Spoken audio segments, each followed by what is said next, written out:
Now, I'm sure this sounds familiar.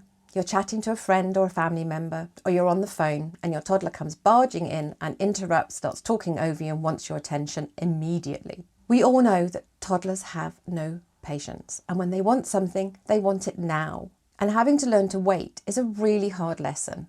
After 40 years of nannying experience, I have come up with 5 strategies that can help you teach your toddler how not to interrupt you with shouting and over talking. Number 1 is use a hand signal. When you're on the telephone, hold up a hand like this or put your finger to your lips.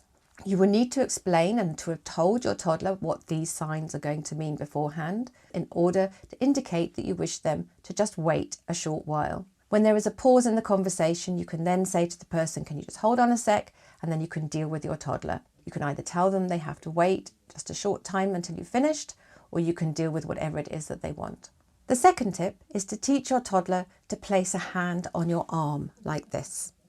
Now, this is really effective and it's one that I've used a lot with great success. When your toddler puts their hand on your arm, you put your hand over theirs to indicate that you know they are waiting. This way they haven't had to interrupt you verbally and you haven't had to stop talking in order to indicate that you know they are waiting.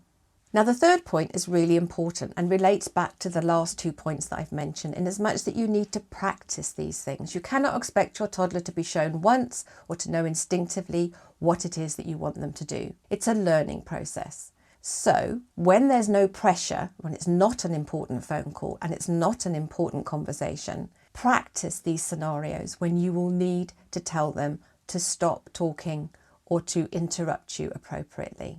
If it doesn't work the first time, show them what to do and be sure to praise them when they get it right.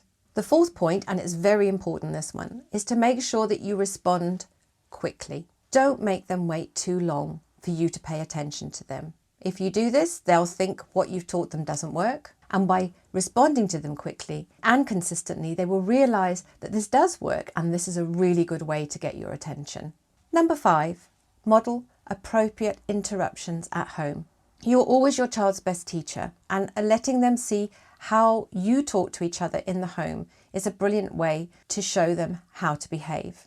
Let them see you chatting to each other respectfully, listening nicely, and not over talking to each other. This way your toddler can see that everyone gets their turn to speak if they behave appropriately. And playing question and answer games is a fun way for them to learn how to take turns when having a conversation. Now, being consistent is the best way to have success in this area. And remember that toddlers take time to learn, but with your constant reinforcement, they will get it right. I hope you found today's video interesting and informative. And please don't forget to like, comment and subscribe.